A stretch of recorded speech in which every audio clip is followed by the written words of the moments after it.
Hello everyone, and welcome into my channel. And for those of you that have been with my channel for quite some time, you'll know that I do a lot of sports talk, and I also, I also enjoy, talking about that, but also uploading occasionally, but not all the time, uploading any vintage toilet fixtures in restrooms across the country or wherever I end up traveling to. And I'm still going to be doing both of those things here or uploading those videos whenever I get the chance to do a little bit more traveling, to at least look for any vintage fixtures, or once we get closer to basketball season, which is coming up at the end of November, at least in terms of conference play, I'm still going to be doing daily game recaps, as well as the national tournament previews, predictions, daily recaps for any Crossroads League schools that are in the national tournament. And then, of course, giving you an updated view of my bracket after each and every round of the national tournament. Now, I'm still going to be doing both of those things, but I did want to give a brief update that, of course, I'm also really passionate about video production, particularly camera operation, as well as video directing. And I wanted to let you know that I am going to be uploading videos on occasion, giving or sharing tips about camera operation as well as video directing. And of course, video directing is something that I would love to do to advance my career, whether that's in a television station or in minor league baseball at wherever location, whether it's at a location wherever in the United States. In terms of minor league baseball, I would love to get the chance to do that and advance my video production career, as well as still doing some camera operation as well, again, particularly in minor league baseball. But in terms of, like I said, video directing, I would love to do that, in minor league baseball, but also possibly, depending on what opportunities may arise, doing that at a television station. So with that being said, I wanted to take a couple of minutes and share with you my first tip about video directing. And of course, I know some of this, might be way over your head. Others of you that are familiar with that, it might not be, but I wanted to share just a quick general tip about video directing. And the first being is make sure that you are communicating with your camera operators. And this is something that is very, very important, not just in a church volunteer setting, but also in the professional setting, whether it's in television, at a television station, or at a minor league baseball game. Make sure that you do a headset check.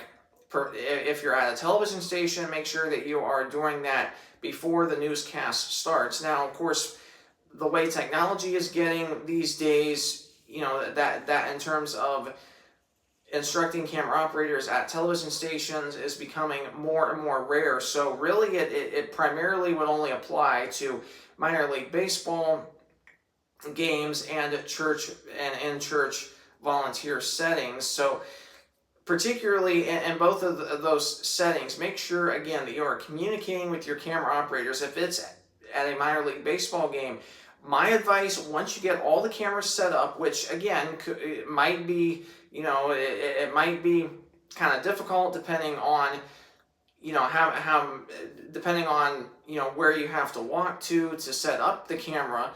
But of course it also depends on the weather, because depending on where the minor league baseball team is located throughout the country, of course the weather, it gets very unpredictable. But my advice is, wherever the minor league baseball team is at across the country, and wherever you're at, make sure that after you set up the camera, that you go back up to the control room, particularly if you're the director. If you're the director, you might have to help out your camera operator, especially if the operator is new, might not know, how to set the camera up, might not know where certain cords go.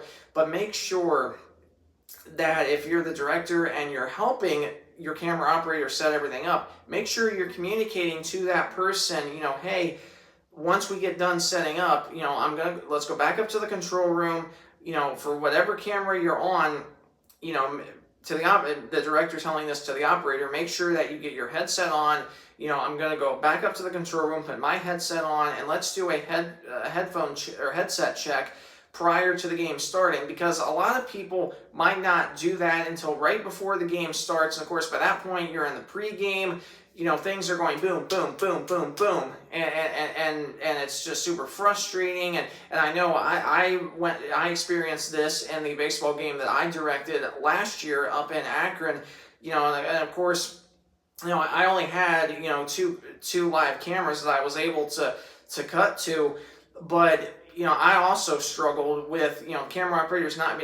Actually, both camera operators. In fact, one of the cameras we weren't able to get up and running, but the main camera that we had in the press box, that particular operator had problems hearing me at first, and that's just so frustrating. And I didn't think to do a headphone check until once we got into the pregame. So if you run into that, you're scrambling around, you're trying to, like in my case last year, trying to run an audio board, making sure that's going, and you're trying to talk to your camera operators and trying to, keep an eye on the order of the game on the game sheet, and it just can be super, super frustrating. So my advice, if you run into that problem, make sure that you get it fixed prior to all the pregame stuff going on, because that way things are going to go a lot smoother. You're going to have a very smooth broadcast, and most importantly, everybody will be in a good mood, or at least I would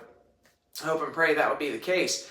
And then the other thing, if that happens in a church setting to where the camera operator cannot hear you, make sure that again that you run through all of those problems either before the full run through with the band and the production team, or try to solve that problem very quickly once run through is over, and ideally before everybody's now.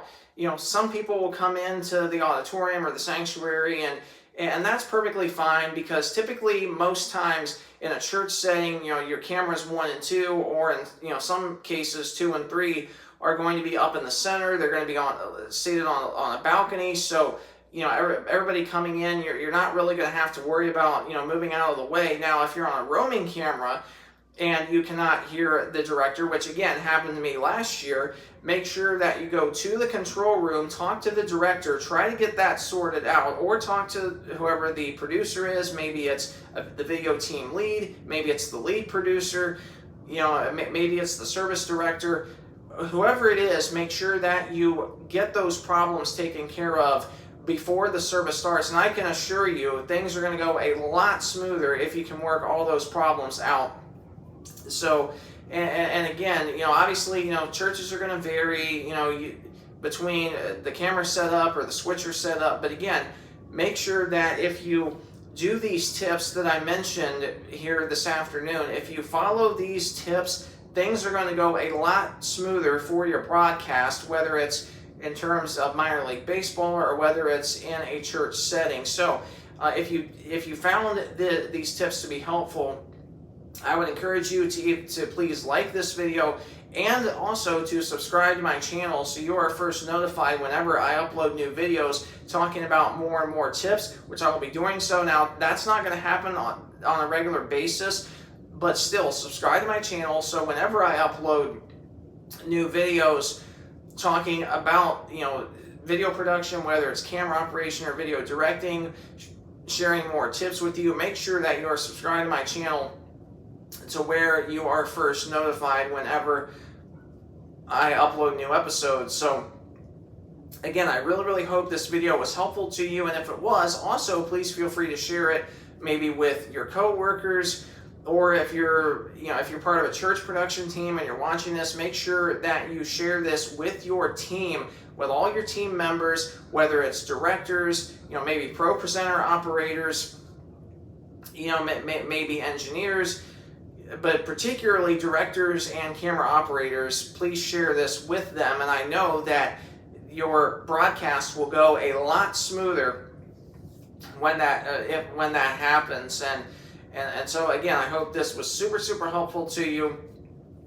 And I will add very quickly that in terms of communicating with camera operators, when I've been directing, particularly in a church volunteer setting, I've also struggled with that, making sure that everybody can hear me. So again, this is a very important topic to make sure that you understand it, make sure that you are fully communicating, not just with your with your camera operators, but also with the other members of your team, producers, engineers, pro presenter, operators. Make sure you're communicating with everybody, because if everybody in the control room is wearing a headset, which can happen, especially in large church settings, make sure that everybody's on the same page. Make sure that if you're the director, everybody can hear you.